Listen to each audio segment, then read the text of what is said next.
Kita mulai saja untuk mendengarkan langsung dari saya. Ini menggunakan buku dari Susanta, ya. Silakan dilihat dari buku Susanta tentang setengah putaran.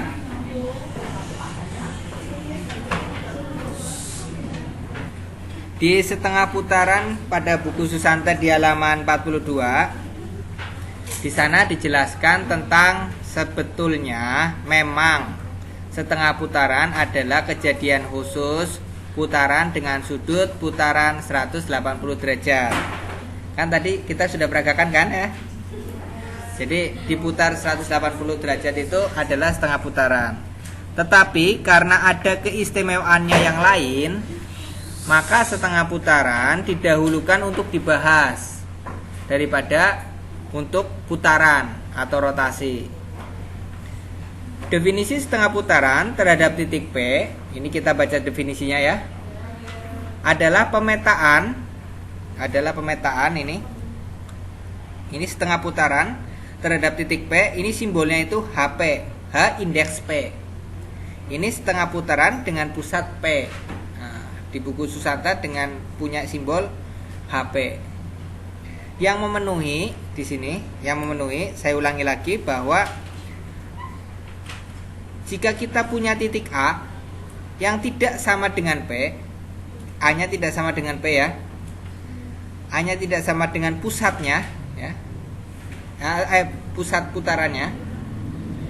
Maka P adalah titik tengah A aksen. P titik tengah A aksen. Jika A berbeda dengan P, maka P adalah titik tengah A aksen. Dengan A aksen adalah peta dari A oleh setengah putaran dengan terhadap P.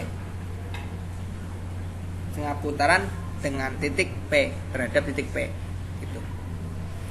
Tetapi yang kedua, untuk A sama dengan P, jika A-nya itu nempel di P, A-nya ini ada di sini, maka peta dari P oleh setengah putaran dengan pusat P adalah P itu sendiri. Sampai sini ada tanya?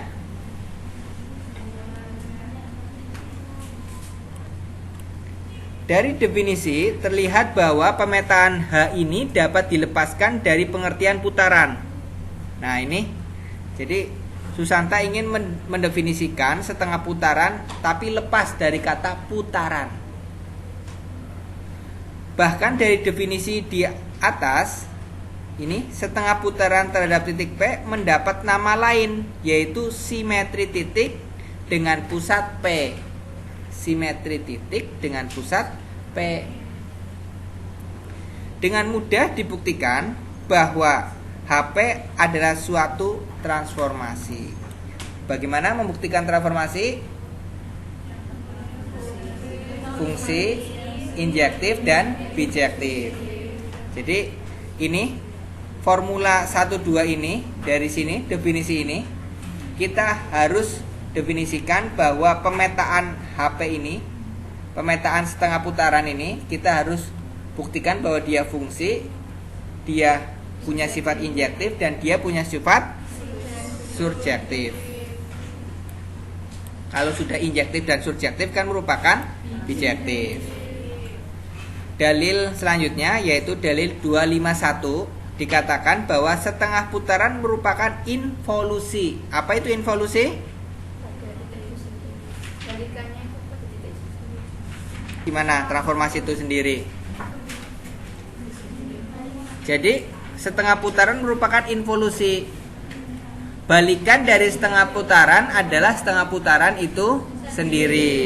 Jadi kalau saya punya titik dipetakan dengan setengah putaran, untuk balik ke titik yang asal kita perlu setengah putaran itu lagi untuk mengembalikannya. Gitu. Ini berarti kalau setengah putaran dikuadratkan akan menghasilkan identitas. Dan inverse dari setengah putaran, balikan dari setengah putaran adalah setengah putaran itu sendiri. Buktinya langsung dapat diturunkan dari definisi. Juga rumusnya dapat diturunkan dari definisi sebagai berikut. Misalkan ada P dengan titik A, B. Ini koordinat titik P itu A, B. Dan setengah putaran dengan terhadap P memetakan titik A ke A aksen, yaitu X aksen, Y aksen. Maka A itu ini sudah digambarkan, ada gambarnya. Ini ada titik P, titik pusatnya, pusat setengah putarannya, atau titik yang merupakan titik pangkal atau titik acuan pada saat kita menggunakan setengah putaran. Lalu kita punya titik A, ini nanti dipetakan dengan setengah putaran akan menghasilkan titik A aksen. Nah, A aksen itu berapa koordinatnya? Kalau A itu tadi X, Y, maka kita bisa definisikan A, B gitu ya. A, B adalah kalau ini X, Y berarti A aksen itu X aksen, Y aksen.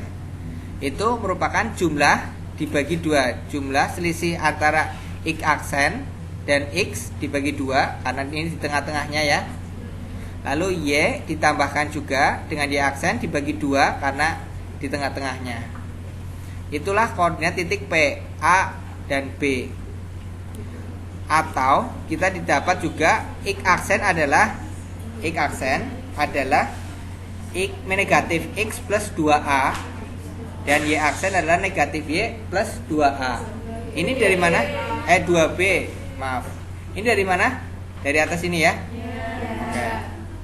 Nah, ini bisa dituliskan dalam bentuk matriks ya biasanya, atau dalam bentuk seperti ini.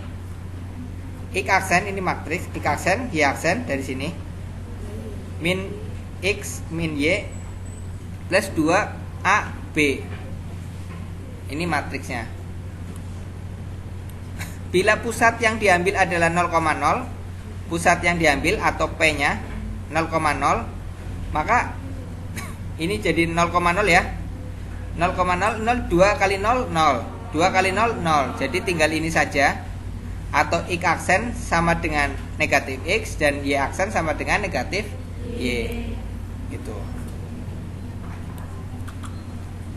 Nah, dalil selanjutnya mengatakan bahwa setengah putaran adalah suatu isometri. Apa itu isometri? Transformasi yang mengawetkan jarak. Nah, buktinya dikatakan, jadi saya harus punya setengah putaran, lalu kita harus tunjukkan bahwa setengah putaran itu dia mengawetkan jarak. Misalkan kita punya setengah putaran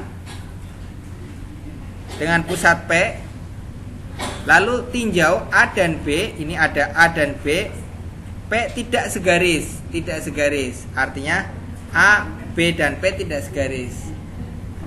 P tidak pada garis AB. Ambil A aksen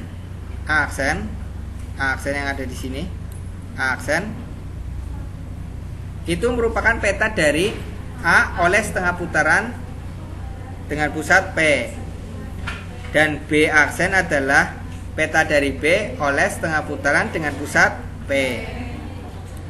Berarti hukum sisi sudut sisi, nah kan sisi sudut sisi yang sama ini, sisi sudut yang paling bertolak belakang ya.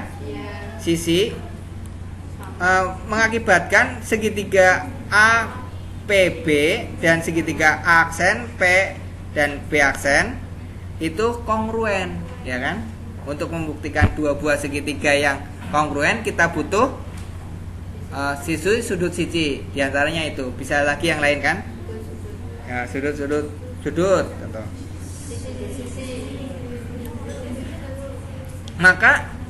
Maka di sini A aksen B aksen dan sama dengan A B, karena dua buah segitiga itu kongruen, maka sisi-sisinya sama.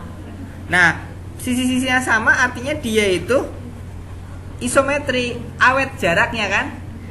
A ke B dengan peta dari A dengan jarak dari peta dari A ke peta dari B sama dengan titik asalnya A dan B. Ini berarti menunjukkan bahwa setengah putaran adalah isometri.